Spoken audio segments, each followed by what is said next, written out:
सबसे पहला आ जाता है जिन बच्चों ने अभी तक कोई भी प्रिपरेशन नहीं करा eight the zero level of the preparation है। तो मैं आपको क्वेश्चंस की प्लेलिस्ट सजेस्ट करता हूं जो मैंने खुद भी अपने जेई में फॉलो की। बात करूं जैसे स्टेट्स ऑफ मैटर हो गया, फिर एसएचएम वगैरह हो गया, चैप्टर की लिस्ट मैं आपको देता हूं, प्रोवाइड करता हूं। तो नमस्कार दोस्तों, मेरा नाम रोहित शॉ है और ये आईआईटी दिल्ली का क्लासरूम है। वैसे तो क्योंकि बाहर बारिश हो रही थी, बाहर शूट नहीं कर पाया, तो मैं आज यहाँ क्लासरूम में हूँ और मैं आपके लिए बहुत ज़्यादा एफर्ट कर रहा हूँ ताकि आप अपने जेई मेंस 2026 को अच्छे से दे पाओ। और आज की वीडियो कोई स्ट्रैटेजी या रोड मैप वीडियो नहीं रहने वाली। आज की वीडियो एक गाइडेंस पे होगी, एक प्रॉपर स्ट्रक्चर की किस तरह से आगे आपको प्रोसीड करना है। पसंद आई है, मेरे पे भरोसा है, तो एक बार वीडियो को लाइक कर देना। लाइक मैं 4000 लाइक्स का रखता हूँ और यहाँ से आगे प्रोसीड करते हैं कि जेई मेंस 2026 के लिए अब यहाँ से कैसे प्रोसीड करना है, यहाँ से कैसे आगे बढ़ना है और आप क्या क्या दिक्कतों का फेस कर रहे हो अभी करेंटली। तो सबसे पहले मैं बच्चों को 3 कैटेगरीज में डिवाइड करता हूँ। अभी जो मेजॉरिटी ऑफ द ऑडियंस है उनको मैंने 3 स्ट्रक्चर में डिवाइड किया बेस्ड ऑन जो भी मेरे को कमेंट्स आए, जो भी मेरे को मेल वगैरह आते हैं। सबसे पहला आ जाता है जिन बच्चों ने अभी तक कोई भी प्रिपरेशन नहीं करा eight the zero level of the preparation है। दूसरा मैंने उन बच्चों को कंसीडर किया जिन्होंने कुछ पढ़ाई कर रखी है लेकिन उनसे क्वेश्चन सॉल्विंग नहीं होती।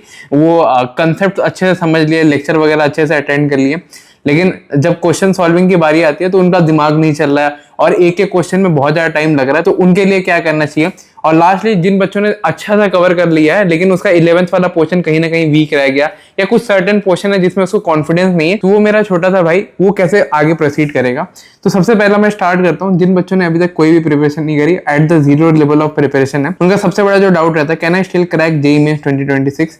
तो देखो आंसर मैं आपको ये घुमा फिरा के नहीं दूंगा। आंसर इज यस, आप कर सकते हो, बट 99 लाना अभी बहुत ज्यादा मुश्किल होता जाएगा जितना आप ज्यादा डिले करोगे, प्रोकास्टिनेट करोगे। एक पॉइंट आएगा, मैं ही अपने चैनल के थ्रू आपको बताऊंगा कि 99 परसेंटाइल लाना पॉसिबल नहीं है और वो टाइम फ्रेम मैं नवंबर के आसपास मानता हूँ। अभी से भी अगर आप करोगे ना तो आप अपने प्रिपरेशन को सही ट्रैक पे ला सकते हो और इसको करने का बहुत सिंपल सा तरीका है। जिन बच्चों ने अभी भी पढ़ाई नहीं करी, मैं उनको एक सिंपल सा टिप दूंगा कि आपका जो टारगेट रहना चाहिए, आपके पास 2 टारगेट मैं आपको देता हूँ। 2 टारगेट यहाँ से सेट करता हूँ और बाद में मैं पूछूंगा कि आप लोगों ने वो टारगेट को अचीव किया। सबसे पहला टारगेट ये है कि जेई मेंस 2026 जैन अटेम्प्ट के पहले आपका 100% सिलेबस कवरेज हो जाना चाहिए। एक डिसेंट टू अच्छे लेवल पे, आपको बहुत ज्यादा मास्टरी नहीं करनी एडवांस लेवल पे, क्योंकि इतने कम टाइम में पॉसिबल नहीं है। मैं आपको झूठ नहीं बोलूंगा, वरना मैं आपको बोल सकता था कि भाई एडवांस भी क्रैक कर लोगे, तो ऐसा नहीं होता। 4 महीने में एडवांस वगैरह कुछ क्रैक नहीं होता। तो आपको क्या करना है, आपको अपना बेस स्ट्रॉन्ग करना है। Base strong in the sense कि जो बेसिक वाले चैप्टर होते हैं उसको अच्छे सा फाउंडेशन मान के उस पर धीरे धीरे बिल्ड करना है ताकि आप जैन सेशन में इतना स्कोर पाओ। अगर 97-98 परसेंटाइल में अगर आप जा रहे हो तो आपके पास अप्रैल सेशन बचेगा जिसमें आप 99 पुल ऑफ कर सकते हो और फिर आप एडवांस की तरफ प्रोसीड कर सकते हो। और ये आपकी सबसे पहला टारगेट रहेगा और मैं अगले महीने पूछूंगा कि आपने ये करा, ठीक है। दूसरा आपका टारगेट ये रहना चाहिए कि आपको कोई भी एक्स्ट्रा मटेरियल या एक्स्ट्रा ये सेनगेज वो सब कुछ भी नहीं करना। मैं खुद भी सेनगेज रिकमेंड करता हूँ बच्चों को, लेकिन इतना कम टाइम फ्रेम देखते हुए ये ह्यूमनली पॉसिबल नहीं है कि आप सेनगेज भी कर लो, आप ये भी कर लो, आप ब्लैक बुक भी कर लो, वो वाली बुक भी कर लो, ये वाली बुक भी कर लो। तो पीवाईक्यूज करने आप ये टारगेट रखना, रोज के 80 पीवाईक्यू। कितने? 80 पीवाईक्यूज, 80 पीवाईक्यूज आपको रोज के टारगेट करने हैं। उसके बाद मैं आगे प्रोसीड करता हूँ कि आप लोगों की जर्नी यहाँ से रहेगी कैसे। तो अभी सितंबर का महीना है और इस महीने को प्लीज खराब मत करना। मेरे से वादा करो, मेरे से कमेंट सेक्शन में वादा करो कि भैया आई प्रॉमिस, मैं आपसे वादा करता हूँ कि इस महीने में मैं अपना जी जान लगा दूंगा लेकिन जेई क्रैक करके रहूंगा। यहाँ से भी अगर आप सीरियस लेता हूँ, मैं आपकी पर्सनल गारंटी लेता हूँ कि आप जेई क्रैक कर लोगे। बस आपको सीरियस होने की जरूरत है। आपको दिन में 3 से 4 लेक्चर ट्राई करना है, क्वेश्चन सॉल्विंग 80 पीवाईक्यूज करना है स्पेसिफिकली। अगर आपसे पीवाईक्यूज नहीं होता, पीवाईक्यूज के लिए अगर किसी पीवाईक्यू में डाउट आ गया है, कुछ आ गया, बहुत बच्चों को ऑनलाइन में डाउट का बहुत दिक्कत रहता है कि क्वेश्चन सॉल्व नहीं होता तो डाउट भी क्लैरिफाई नहीं होता। तो मैं आपको क्वेश्चन की प्लेलिस्ट सजेस्ट करता हूँ जो मैंने खुद भी अपने जेई में फॉलो की थी जब मैं ऑनलाइन पढ़ाई करता था। तो ये कुछ सोर्सेस है। अब आते हैं उन बच्चों पे कि जिन्होंने पढ़ तो रखा है, कंसेप्ट वगैरह अच्छे से पता, चैप्टर वगैरह लेक्चर से देखे हुए, लेकिन क्वेश्चन नहीं करे, डीपीपी उतने नहीं करे और एट द मोमेंट उनसे क्वेश्चन नहीं बन रहे, या तो उनके साथ ये दिक्कत हो रही है कि प्रिपरेशन में उतना कॉन्फिडेंस नहीं है due to the question solving वाला ये रीजन। मेनली मॉक टेस्ट में वगैरह में कम नंबर आ रहे हैं। चैप्टर अच्छे से पढ़ लिया, ओम सर ने पढ़ाया, राजवन सर ने पढ़ाया, अच्छे से पढ़ लिया, अब क्वेश्चन करने जाता तो भैया क्वेश्चन नहीं बन रहा।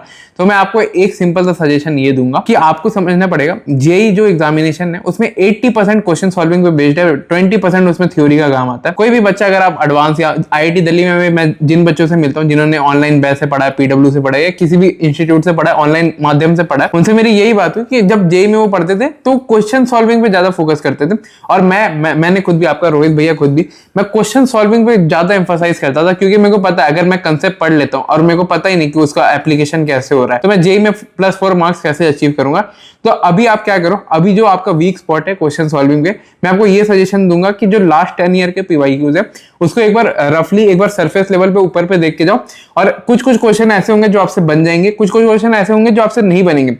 और ये जो नहीं बनने के क्वेश्चन है वो लगभग हो सकता है कि भाई आपने 100 क्वेश्चन अटेम्प्ट किया, 10 से 15 क्वेश्चन बस बने और 80 क्वेश्चन नहीं बने। तो आपको क्या करना है, आपको अब मेरी बात को ध्यान से फॉलो करना है। जितने भी क्वेश्चन आपसे नहीं बने उसको आपको पिकअप करना है, उसको आप रिपीटेटिव प्रैक्टिस करो। रिपीटेटिव प्रैक्टिस बहुत बच्चे लाइक मैं आपको प्लीज हाथ जोड़ के सजेशन दूंगा कि कोई भी क्वेश्चन अगर आपसे नहीं बनता ना तो डीमोटिवेट मत हो जाओ कि यार चैप्टर तो पढ़ा था। बहुत ऑनलाइन बच्चों के साथ ये चीज होती है, रिलेटेबल लगेगा आप लोगों को कि यार चैप्टर तो पढ़ा था लेकिन यार क्वेश्चन बन नहीं रहा, अब यार छोड़ बाद में पढ़ता हूँ, है ना, ये एक चीज होती है। दूसरा क्या रहता है, चैप्टर पढ़ने के बाद भी, इतने लेक्चर देखने के बाद भी क्वेश्चन नहीं बनने तो क्या फायदा मेरे पढ़ाई करने का, तो वो बच्चा हर डीमोटिवेट हो जाता है। लेकिन मैं आपको एक प्रैक्टिकल चीज, आप किसी भी आईआईटीएन, आपके सर्कल में जितने भी आईआईटीएन एनआईटीएन भैया उनसे पूछ लेना, किसी से भी पहली बार में क्वेश्चन नहीं बनता, ये बात आपको समझना पड़ेगा। इससे अगर आप डीमोरलाइज हो जाओगे ना, जो बच्चा गिव अप नहीं कर रहा, जो बच्चा एफर्ट्स मार रहा है, वो आपकी रैंक लेके जाएगा।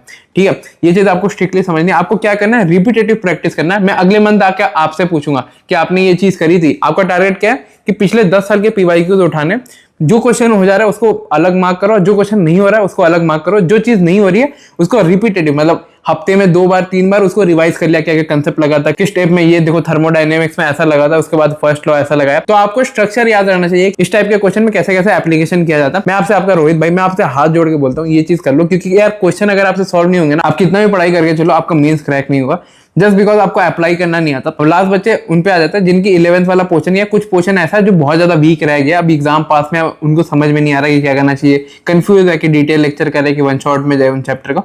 तो मैं आपको ये बताऊंगा, अगर 11th का वो चैप्टर हाई वेटेज में नहीं आता, बेसिक है, फाउंडेशन टाइप का है ना, तो आप उसे कर सकते हो वन शॉट से। अगर वो डिटेल्ड है, जैसे रोटेशन वगैरह हो गया या कुछ भी, मतलब आप समझ रहे हो, इनिशियल मैकेनिक्स से बहुत सारे चैप्टर, अगर मैं बेसिक्स की बात करूं जैसे स्टेट्स ऑफ मैटर हो गया, फिर एसएचएम वगैरह हो गया, चैप्टर की लिस्ट मैं आपको देता हूं, प्रोवाइड करता हूं क्या क्या आपको वन शॉट से करना है और क्या क्या डिटेल लेक्चर से करने हैं। क्योंकि आपके पास टाइम कम बच गया, तो मैं आपको यही रिकमेंड करूंगा कि यहाँ से आपको क्वेश्चन सॉल्विंग की तरफ ज्यादा बढ़ना चाहिए, रादर देन कि आप कंफ्यूज रहो कि ये करना है वो करना है। आपकी मेन प्रायोरिटी पता है क्या रहनी चाहिए, आपकी मेन प्रायोरिटी है कि आपको मॉक देना चाहिए, मॉक टेस्ट वगैरह जितना हो सके दो। और ये जो क्वेश्चन सॉल्विंग की जो टाइमिंग है ना, टाइमिंग बहुत बच्चे नेग्लेक्ट करते हैं कि यार एक क्वेश्चन को 2 मिनट में करना होता है जेईई मेंस के अंदर, तो वो टाइम फ्रेम के अंदर आपको क्वेश्चन सॉल्विंग अभी से सीखना स्टार्ट करना पड़ेगा, तभी जाके आपको कुछ ना कुछ इंप्रूवमेंट दिखेगा दिसंबर तक। जेईई मेंस ना एक मैराथन है, थोड़ा थोड़ा थोड़ा करके इंप्रूव करना होता है।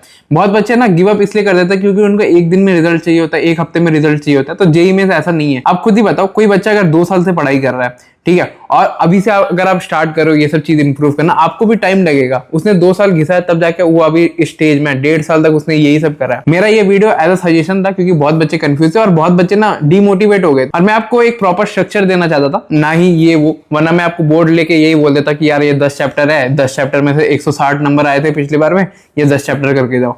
ये कोई स्ट्रैटेजी नहीं होती। स्ट्रैटेजी ये है कि भाई ये मेरी दिक्कत है, ये मेरा वीक पोर्शन है, इसको आइडेंटिफाई करवाया, इसको कैसे इंप्रूव किया था भैया आपने, और मैंने आपको इस वीडियो में जो जो बातें बोली है ना वो मैंने खुद फॉलो करी है। अभी से इंप्रूवमेंट करो। रिजल्ट नहीं दिखे डिमोटिवेट होने की बात नहीं है।